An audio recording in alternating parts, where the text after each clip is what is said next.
Porque se vivermos deliberadamente em pecado, depois de termos recebido o pleno conhecimento da verdade, já não resta sacrifício pelos pecados. Pelo contrário, certa expectação horrível de juízo e fogo vingador prestes a consumir os adversários. Sem misericórdia morre pelo depoimento de 2 ou 3 testemunhas, quem tiver rejeitado a lei de Moisés. De quanto mais severo castigo julgais vós, será considerado digno aquele que calcou aos pés o Filho de Deus e profanou o sangue da aliança com o qual foi santificado e ultrajou o Espírito da graça? Ora, nós conhecemos aquele que disse: a mim pertence a vingança, eu retribuirei. E outra vez, o Senhor julgará o seu povo. Horrível coisa é cair nas mãos do Deus vivo. Apelo para o passado, a recompensa não tarda. Lembrai-vos, porém, dos dias anteriores, em que depois de iluminados, sustentastes grande luta e sofrimentos. Ora expostos como em espetáculo, tanto de opróbrio quanto de tribulações, ora tornando-vos coparticipantes com aqueles que desse modo foram tratados, porque não somente vos compadecestes dos encarcerados, como também aceitastes com alegria o espólio dos vossos bens, tendo ciência de possuirdes vós mesmos patrimônio superior e durável. Não abandoneis, portanto, a vossa confiança. Ela tem grande galardão. Com efeito, tendes necessidade de perseverança, para que, havendo feito a vontade de Deus, alcanceis a promessa.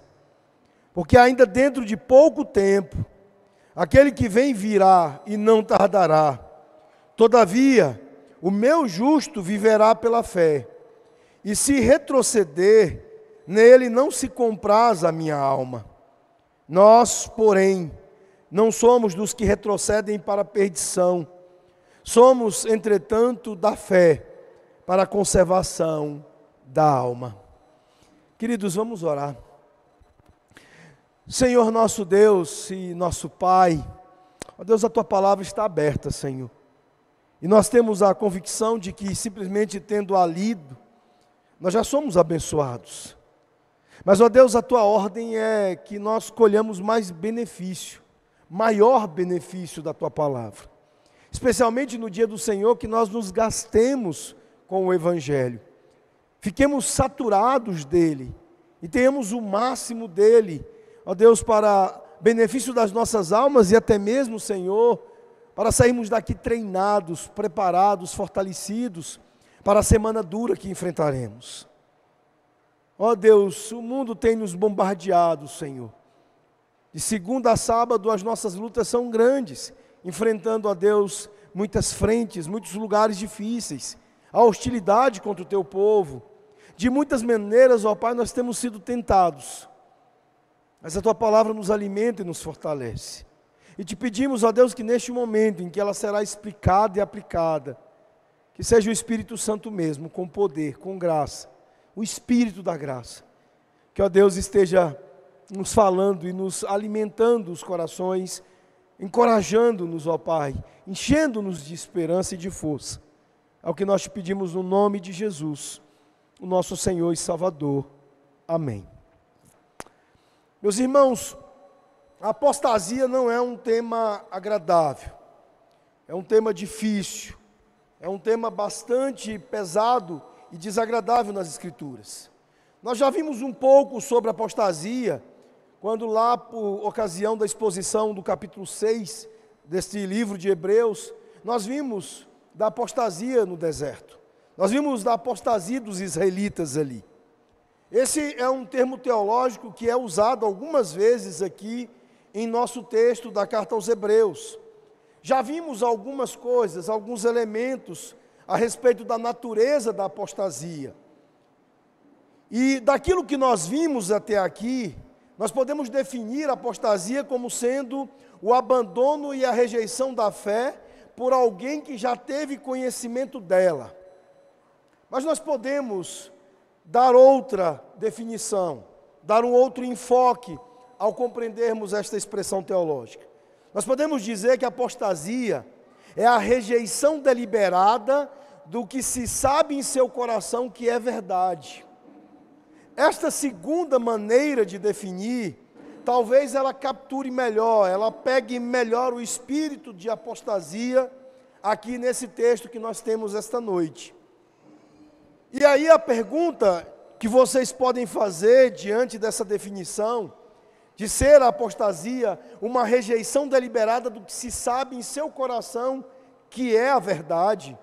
Você pode perguntar, mas por que, pastor, alguém faria isso? E eu lhe respondo dizendo, olha, meus irmãos, as pessoas fazem isso o tempo todo. Eles sabem intelectualmente que algum pecado, vários tipos de pecados, são destrutivos para seus corpos e mentes, mas mesmo assim, eles se envolvem com isso. Exemplo, todos sabem que o sexo casual, ele traz danos, que ele é destrutivo, que ele é extremamente prejudicial. Mas mesmo aqueles que sabem disso, continuam praticando. Muitos são os jovens que sabem que o sexo antes do casamento, ele é destrutivo, ele é um dano. Mas mesmo assim, até mesmo entre crentes, estima-se que em torno de 45%, 48% dos jovens casais crentes praticam o sexo pré-conjugal. Há outras coisas. As pessoas sabem das mazelas do fumo e fumam. Há pessoas que até defendem teologicamente o fumo. O excesso da bebida alcoólica também traz danos e eles são conhecidos. E mesmo assim, até mesmo crentes muitas vezes se dão aos excessos com a bebida. A natureza dos seres humanos ela é tal, meus irmãos, que nós podemos conhecer a verdade e negá-la ao mesmo tempo. Nós podemos dizer que são práticas ruins.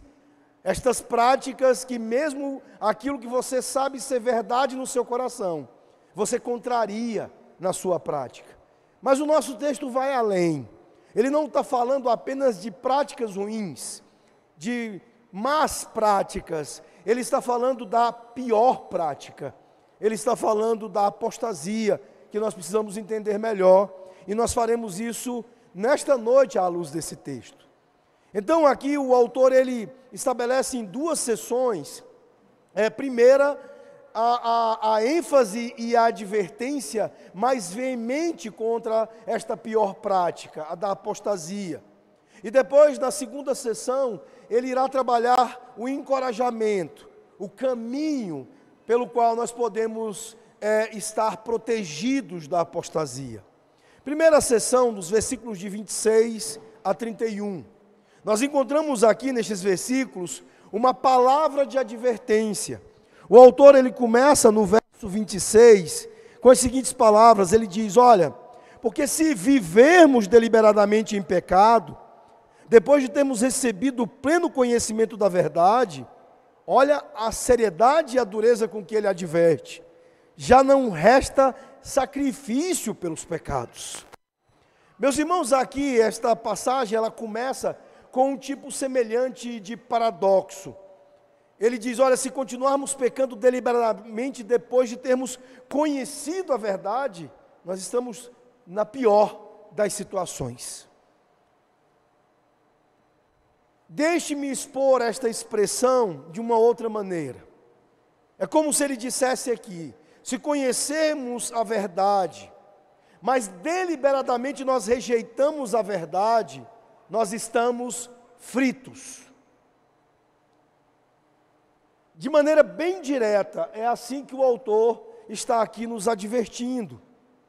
Mas que verdade está sendo rejeitada aqui, que está sendo alertada aqui pelo autor? Meus irmãos, veja bem, ele não está aqui apenas advertindo, alertando sobre se cuidar cuidar do corpo, se preservar do excesso de álcool ou do fumo ou do sexo casual. Ele está falando de algo mais fundamental do que isso que está sendo negado aqui. O que nos está sendo dito pelo autor é que o pecado deliberado e contínuo é nada menos do que a pior prática, do que uma rebelião aberta contra Deus e contra a sua palavra. Meus irmãos, aqui é bom que se deixe claro aqui para vocês que o autor não está se referindo aos pagãos, aos ímpios e à sua maneira perversa de viver. Ele está falando aqui, se dirigindo a pessoas que estão dentro da igreja. Ele está falando aqui de uma rejeição aberta do Senhor Deus, de uma rebelião conflagrada contra Deus e contra a sua palavra, por pessoas que estiveram, estão e estarão dentro da igreja, no meio do povo de Deus. Então, é uma palavra para pessoas que estão na igreja, que conhecem a verdade, mas que não conhecem a Cristo. Eles vêm à igreja, eles ouvem a palavra, eles fazem até certas coisas e muitas coisas de maneira correta, mas eles não estão dispostos a enfrentar o seu pecado de uma maneira direta, de maneira que eles têm pecados que nós poderíamos chamar intocáveis, na linguagem do livro do Jerry Bridges, ou pecados de estimação, sendo bem mais diretos e mais contundentes. Não há arrependimento, não há fé em Cristo. Eles conhecem a igreja e eles podem conhecer a igreja profundamente em suas práticas, em suas tradições, em suas normas, mas não conhecem o Senhor da igreja, não conhecem a Jesus Cristo. E veja bem, o autor ele não está aqui falando apenas de maneira simples de pecados que podem ser considerados de alguma forma intencionais ou deliberados, porque no fim das contas quase todos os pecados são intencionais, deliberados. Raramente nós encontramos pecados que podem ser atribuídos à ignorância, ao desconhecimento. A maior parte dos pecados que praticamos, meus irmãos, eles são deliberados, intencionais. Por exemplo, uma pessoa que sabe que é errado usar o nome de Deus em vão, ou quer mentir, ou quer roubar, mas acaba fazendo isso de qualquer maneira.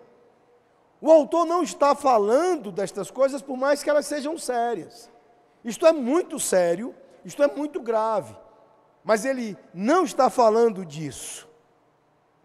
O tempo do verbo aqui, continuar pecando, revela um estilo de vida, um padrão que é deliberado, mas que é um padrão deliberado, impenitente, rebelde. Meus irmãos, o que ele está aqui fazendo é mostrar de maneira prática como é a apostasia, mesmo com pessoas que estarão permanecendo na igreja. Ele está dizendo, olha, na vida deles nós veremos uma rejeição persistente da graça de Deus revelada em Jesus Cristo, ou seja, o Evangelho.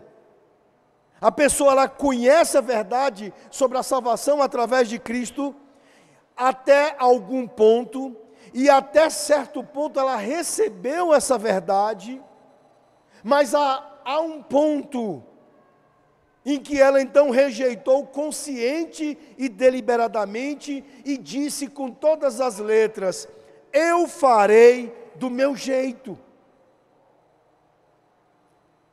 Por que a obediência é tão destacada desde o Antigo Testamento e no Novo, por exemplo, nas palavras de Jesus? Quando Jesus ele disse, aqueles que me amam são os que guardam os meus mandamentos. Porque, meus irmãos, uma coisa fundamental foi aquilo que nós vimos como o primeiro ponto estabelecido pelo que Deus faz conosco no Sermão da Manhã. Deus ele vai nos levar até o ponto em que nós vamos dizer, eu não farei mais do meu jeito. Eu não vou mais confiar nas minhas forças, eu não vou confiar mais na minha sabedoria, no meu conhecimento, nos meus recursos, eu vou confiar apenas no Senhor. Qual que é a prática disso? Eu dizer o tempo todo: Senhor, que seja segundo a tua vontade, que seja do teu jeito. É isso que Jesus, ao cumprir obedientemente a justiça que Ele imputou a nós, para sermos possíveis dessa obediência, Ele disse: Senhor, que seja feita a tua vontade, é do teu jeito e não do meu. Meus irmãos, no núcleo, na raiz, no centro da apostasia está a insistência, a teimosia do homem de não se render e dizer, mesmo que lá depois de muitos pontos, ele dizer: olha, eu farei do meu jeito. Como que a gente pode exemplificar isso? Por exemplo, a pessoa está vivendo bem várias coisas na igreja, e aí ela não lida bem com a solteirice dela, e chega num ponto em que está cumprindo com tudo, mas ela está carente, necessitada, ela acha que Deus não está conduzindo e respondendo as coisas bem, do ponto de vista das aspirações familiares dela, de ter um marido, ter filhos. E então ela olha para a lei do Senhor, que diz que não devemos ter jugo desigual com incrédulos, não devemos ter comunhão com as trevas. Ela diz: não, eu farei do meu jeito. Eu vou lá e vou fazer do meu jeito, não do jeito do Senhor. Foi isso que aconteceu com os israelitas no deserto. Chegou um ponto em que a palavra não deveria ser seguida pelos israelitas, que eles deveriam fazer as coisas do jeito deles. Este é, meus irmãos, o núcleo, o coração da apostasia. Eu farei do meu jeito. Há um conhecimento de Cristo até certo ponto. Há um conhecimento do Evangelho da verdade até certo ponto. Há uma experimentação disso até certo ponto. Mas há um ponto, e que o autor está dizendo para nós que é um ponto de não retorno, em que a pessoa vira e fala: eu farei do meu jeito. Nesta advertência aqui, o texto aponta algumas características da apostasia no verso 29. Vejam que o verso 29 ele diz: de quanto mais severo castigo julgai, vós será considerado digno aquele que calcou aos pés o Filho de Deus e profanou o sangue da aliança com o que foi santificado e ultrajou o Espírito da graça. O que equivale à apostasia? De acordo com o autor, em primeiro lugar, equivale a pisar o Filho de Deus. Um desprezo do tipo mais flagrante e traiçoeiro, de contar Jesus como inútil. É algo, meus irmãos, como pisar uma bandeira. Quando você quer ofender um país, você pega a bandeira daquele país e ou você pisa ou você queima. Quando um torcedor de um clube quer ofender o outro clube, o que ele faz? Ele pega os símbolos daquele clube, a bandeira dele, e pisa, e debocha e tripudia. Aqui o autor está usando uma linguagem que é parecida com fazer isso com Jesus. E é isso que faz aquele que diz: eu farei do meu jeito. É algo terrível, condenável, segundo o autor, porque aqui você está considerando sem valor aquele que o Pai declarou ser de valor enorme, infinito. Então, meus irmãos, a apostasia não é uma mera rebeldia contra a lei do Senhor. Ela é um tipo de ferida terrível, de um câncer terrível. E nós poderíamos, de acordo com William Barclay, chamar de uma ferida de amor. Para ilustrar isso, o William Barclay, ele conta a história de um homem que na Alemanha de Hitler foi preso, julgado, torturado e colocado em um campo de concentração. Ele vinha tirando tudo de letra.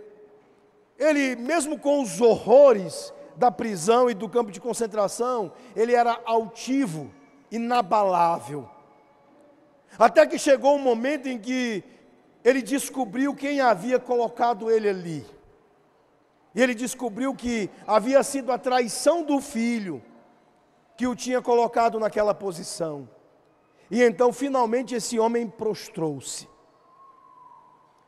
Finalmente, nele havia uma ferida de amor.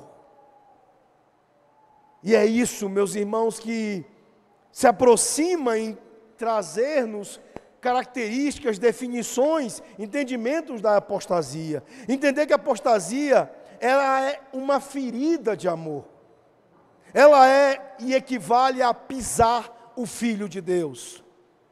Aqueles para quem o Evangelho foi exposto, aqueles a quem o convite sincero, honesto da graça de Deus foi apresentado. E eles simplesmente olham para Jesus e dizem: eu farei do meu jeito.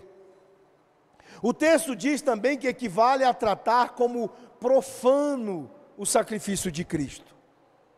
Trocando em miúdos, é como se tratasse o sangue de Jesus só como mais um sangue, como um sangue comum, não diferente do sangue de qualquer outra pessoa, não melhor do que o sangue de um touro e um bode.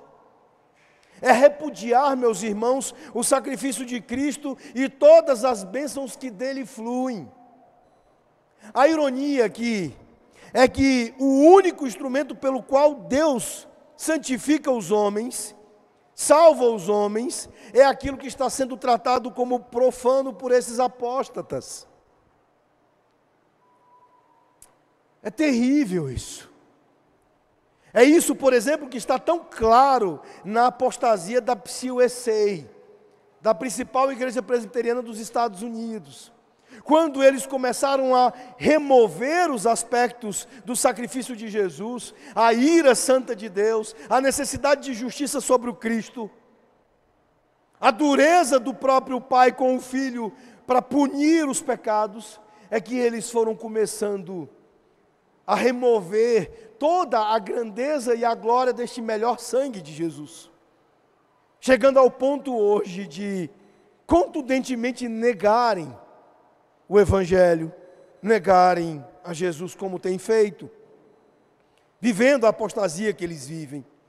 Veja bem, meus irmãos, são ultrajes terríveis contra a pessoa e contra a obra de Jesus.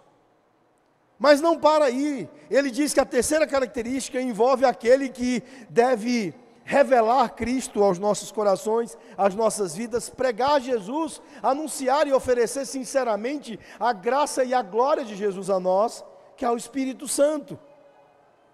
Ele diz que equivale a insultar o Espírito Santo. O Espírito Santo é aquele que nos guia, nos ensina e nos convence quando estamos à deriva na letargia. Ele é aquele que vem ao nosso lado para nos ajudar. E olha, desconsiderar a sua voz e a sua ajuda, o autor está dizendo, é o mesmo que insultá-lo. E veja que na linguagem do nosso texto, isso se torna algo pior, porque ele usa a expressão aqui, Espírito da graça. No final do versículo, esta é a expressão, para quê? Para deixar claro para nós que nós estamos insultando aquele que dá o que não merecemos e retém aquilo que nós merecemos. Nós estamos dando as costas àquele que nos dá a graça em Cristo Jesus que nós não merecíamos. Enquanto ao mesmo tempo está sendo oferecida misericórdia, que é deixar de dar o que nós merecíamos. Estas três coisas, meus irmãos, usadas aqui pelo autor, elas ajudam-nos a caracterizar e a entender a apostasia. É um terrível, um grave insulto. E por isso que nós dizemos que é a pior prática. Mas o texto também, ele aponta aqui, nesta primeira sessão, alguns resultados da apostasia. No verso 26, na segunda parte, ele deixa claro que já não resta sacrifício pelos pecados. Então, o resultado primário da apostasia é que nenhum remédio para o pecado passa a ser possível. E simplesmente, meus irmãos, porque o único remédio que Deus já providenciou, com exclusividade para isso, foi rejeitado. Não há outra maneira, não há outro modo. Então, o que nós vemos aqui é que a única pergunta que nos resta é: o que Deus poderia fazer? Se Ele próprio, como remédio, foi rejeitado. A segunda coisa que o texto nos diz, nos versos de 27 a 31, é que o julgamento severo é merecido. Todos nós já mereceríamos o julgamento, por tudo o que fizemos. O Senhor Deus poderia falar de julgamento conosco, mas pela natureza do que nós vemos aqui, o julgamento ele passa a ser merecido de maneira mais dura ainda. O autor ele usa a expressão uma terrível expectativa de juízo e fogo feroz que consumirá os inimigos de Deus. Meus irmãos, nós precisamos crer, entender que o ensino das Escrituras é de que há graus de pecado e de julgamento. Assim como nós teremos uma gradação na bênção com o que nós chamamos de galardão, é muito claro que também há uma gradação de penas e de julgamento. Isso está claro nas Escrituras e torna-se claro aqui também no nosso texto. Por exemplo, quando nós olhamos para o julgamento de Jesus, Jesus ele disse a Pilatos o seguinte: aquele que me entregou a você tem maior pecado. Isso está lá em João capítulo 19, versículo 11. O pecado de Pilatos, ele foi grande, ele era grande, mas Jesus está deixando claro que aquele que o traiu, que Judas, carregava um pecado maior. Ambos eram incrédulos, mas o que tornava a situação de Judas mais grave, era que Judas era um apóstata. Ele esteve entre eles, ele fez parte do colégio apostólico, ele viveu e conviveu com a pessoa e com a verdade. O Senhor Jesus, o Evangelho encarnado, mas no entanto ele o traiu. Ele tinha luz e evidência muito além do que Pilatos tinha, e portanto era muito mais culpado por trair o Senhor Jesus Cristo.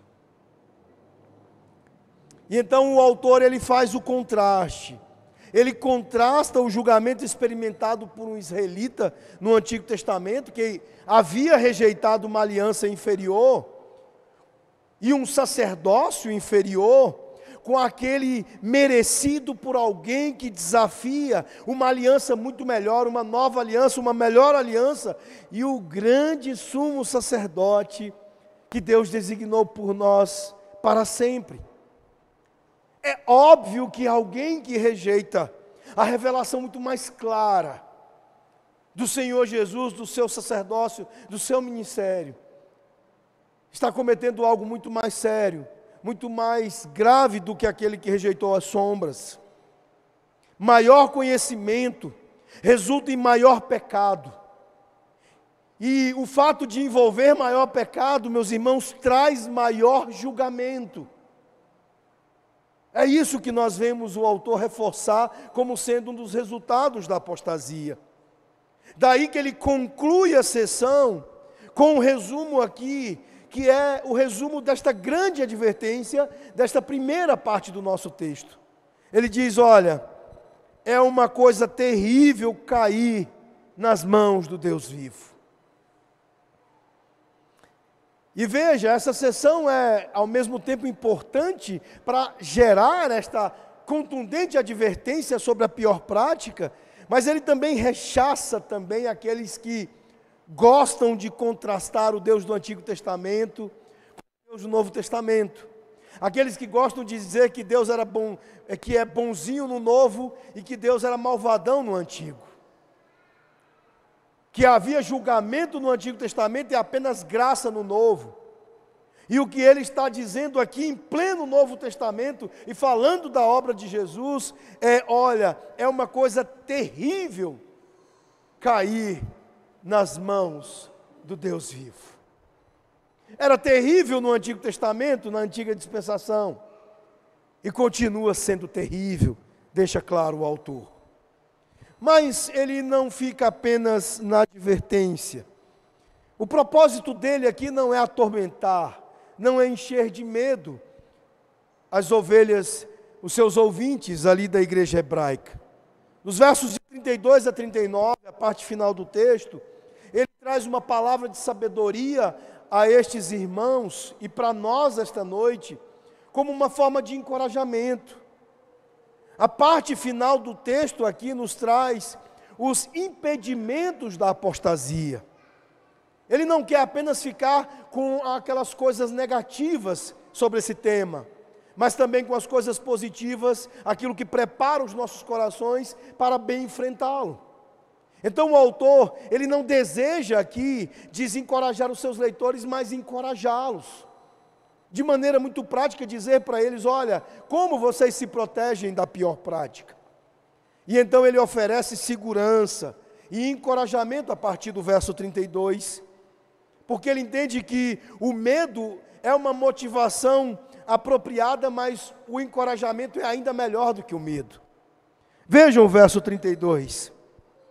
Lembrai-vos, porém, dos dias anteriores, em que, depois de iluminados, sustentastes grande luta e sofrimentos.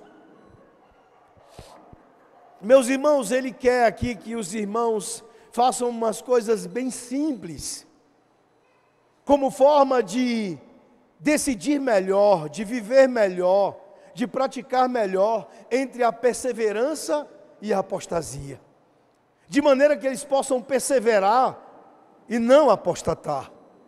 A primeira destas coisas está nos versos 32 e 34. Vejam, no 32 ele diz, lembrai-vos, e no 34 ele diz, porque não somente vos compadecestes dos encarcerados, como também aceitastes com alegria o espólio dos vossos bens, tendo ciência de possuirdes vós mesmos patrimônio superior e durável. Nestes versículos aqui, do 32 até o 34, ele está fazendo uma gradação. Lembrai-vos, e aí ele lembra do sofrimento, das tribulações deles. Mas, sobretudo, ele lembra que eles mesmos já foram capazes de coisas positivas melhores. Meus irmãos, esta é uma coisa que é muito importante em toda a Escritura, não apenas aqui. O de lembrar-nos, o de olhar para trás. Lá em Lamentações, o profeta ele diz, eu quero trazer à memória aquilo que pode me dar esperança. O Senhor Deus, o tempo todo que Israel se desvia, Ele trata Israel, sobretudo, fazendo-os lembrar. Vocês recentemente ouviram a exposição de Josué 24, e vocês viram que naqueles 13 primeiros versículos, Josué reunido ali com o povo, dá uma aula de história para eles, de história deles, para fazê-los lembrar, para fazê-los olhar para trás. E nós podemos fazer uma lista pequena das coisas que nós precisamos ver quando nós olhamos para trás. Por exemplo, não nos esquecermos do próprio Deus, como alerta nos Deuteronômio capítulo 6, mais especificamente no verso 12. Não nos esquecer da palavra de Deus, como Pedro nos alerta em sua segunda epístola. Não nos esquecer do dia do Senhor, como Êxodo capítulo 20, verso 8 nos lembra. Não nos esquecer do povo de Deus, como Hebreus 13 irá nos exortar. Não nos esquecer da graça de Deus, como o salmista nos exorta em muitos lugares, especificamente no Salmo 103. Não nos esquecer das obras de Deus, como o profeta Isaías faz o povo lembrar. Não nos esquecer do julgamento de Deus, como nos adverte Lucas 17. Não nos esquecer do que você já foi, como nos lembra Deuteronômio capítulo 9, verso 7. Não nos esquecer que Deus não se esquece, como nos lembra Malaquias capítulo 3, versículos de 16 a 18. Aqui o autor, ele quer que os seus ouvintes não esqueçam os obstáculos que eles já atravessaram e as vitórias espirituais que eles já conquistaram. Como, por exemplo, no verso 33, ora, expostos como em espetáculo, tanto de opróbrio quanto de tribulação. Estes irmãos, eles foram insultados, esses irmãos, eles foram completamente aqui afligidos. Afligidos fisicamente, meus irmãos, e até torturados. O verso 34 diz: porque não somente vos compadecestes dos encarcerados, como também aceitastes com alegria o espólio dos próprios bens. Estes irmãos aqui, eles além de sofrerem, eles ainda acharam e encontraram um tempo para se compadecerem com o sofrimento dos outros. Aqueles que não estavam presos, mas que haviam sido afligidos e perseguidos, e que haviam perdido os seus bens, e se alegrado com isso, em meio a tudo isso, eles acharam um tempo, meus irmãos, de se compadecerem daqueles que estavam encarcerados. E o texto então está aqui dizendo: olha, vocês arriscaram suas vidas, vocês passaram por todas estas coisas, e vocês aceitaram com alegria até mesmo o confisco de suas propriedades. Tudo para o autor dizer: a atitude de vocês não é de resignação, mas de uma alegria viva, de uma alegria real.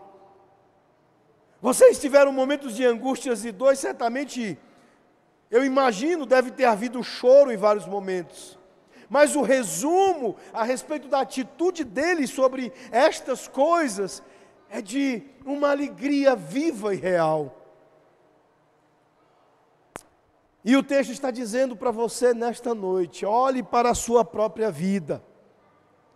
Não olhe apenas para os seus problemas e para as suas lutas, mas na sua vida você vai encontrar repetições das mesmas coisas que foram citadas aqui. Olhe para Deus na sua vida. Olhe para a palavra de Deus, o que ela já produziu na sua vida. Olhe para as alegrias que você já teve no dia do Senhor.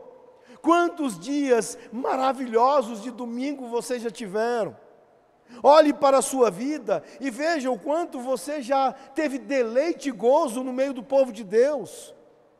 Olhe para a sua vida e veja a graça de Deus nela, as obras de Deus nela. Olhe para a sua vida e também veja que já houve disciplina do Senhor, julgamento do Senhor sobre você.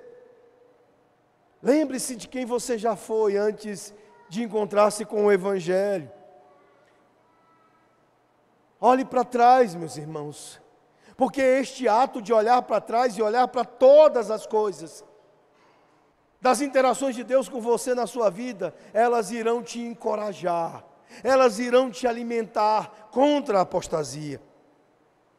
E nos versos de 35 a 38, ele diz para você olhar para frente.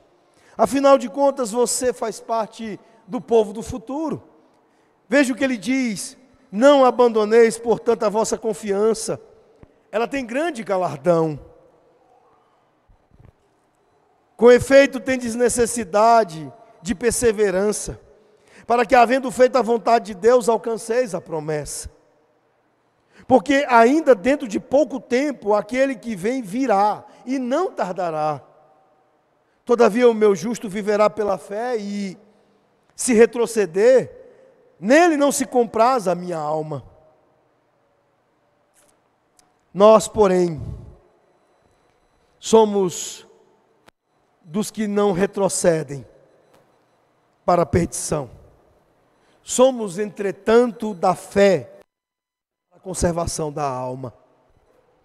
O povo de Deus aqui é exortado a não jogar fora a confiança que tem em Deus, em seu Filho e no Espírito Santo. Na nova aliança, por causa da perseguição dos falsos mestres, tentação, causas como apatia ou negligência, estes irmãos todos estavam ameaçados. Mas o autor diz: olhe para frente. A perseverança na fé, ele está dizendo, ela será recompensada. E não apenas com uma recompensa qualquer, mas você será ricamente recompensado. Mas nesta parte final, nestes versos finais, há uma palavra-chave, meus irmãos. E esta palavra-chave é perseverança aqui no verso 36. E veja, essa é uma das grandes virtudes não românticas, como por exemplo o amor. A perseverança, ela é uma virtude cheia de realismo.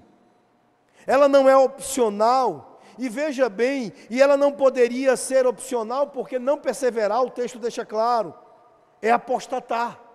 E apostatar é fatal.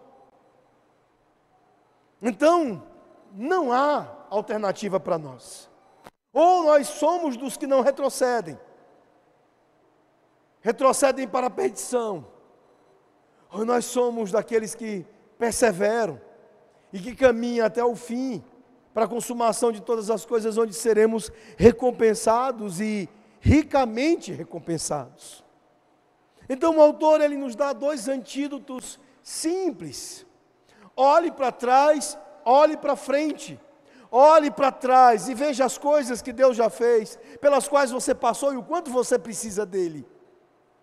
E olhe para frente, onde ele está. E a expressão do autor, ela vai alcançar, digamos, o seu clímax, o seu ponto alto, quando ele diz, olhando firmemente para o autor e consumador da fé, olhando firmemente para o Senhor Jesus que vai voltar, olhando para Ele, mantendo os olhos firmes no prêmio, na recompensa. É assim, queridos, que nós nos alimentamos de maneira a perseverar e a proteger os nossos corações da apostasia. Por que que muitas igrejas estão vazias agora depois da pandemia?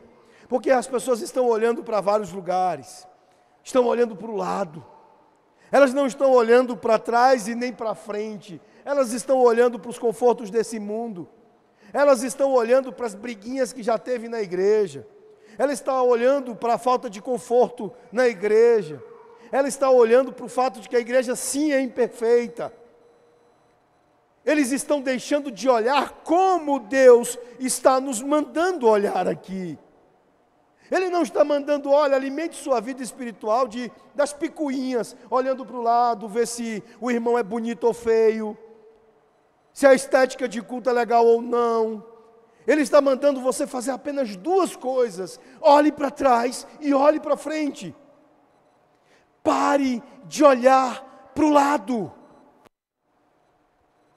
Pare de olhar para o lado, porque senão não haverá saída. Você caminhará para ser daqueles que não perseveram, daqueles que declinam, daqueles que deixam o povo de Deus. E não se engane, porque você ouvirá as palavras de João martelando sua cabeça. João disse: eles saíram porque não eram dos nossos. Você jamais vai ouvir: não, ele saiu porque tinha razão. Não, ele saiu porque a igreja sim é cheia de defeitos. Você vai ouvir apenas: ele saiu porque não era dos nossos. Então persevere, olhe para trás e olhe para frente.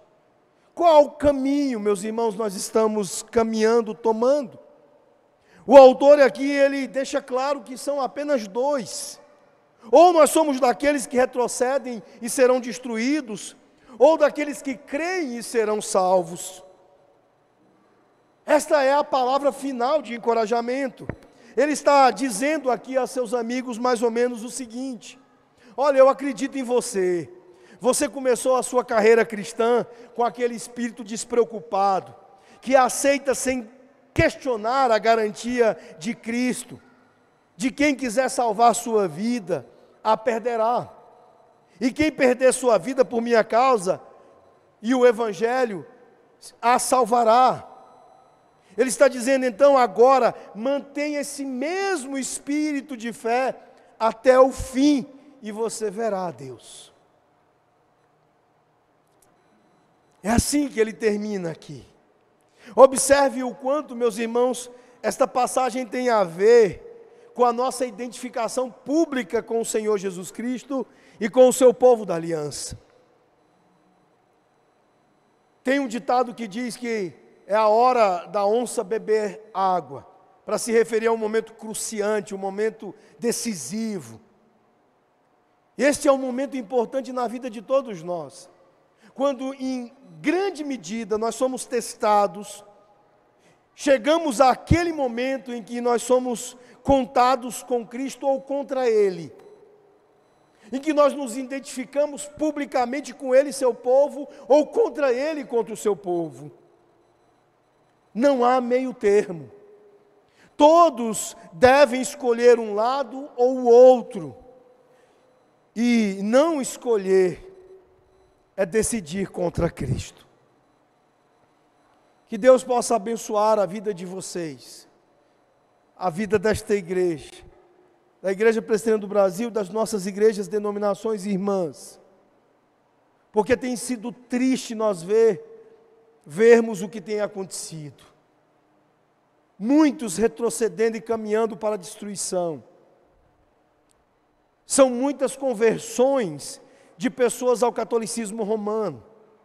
E uma das coisas para as quais nós fomos alertados recentemente por importantes pastores quanto a esse fenômeno nos Estados Unidos e alguns outros aqui, a primeira coisa a se lembrar é, nós não temos que ir lá fazer com eles algum tipo de entrevista para saber onde nós erramos.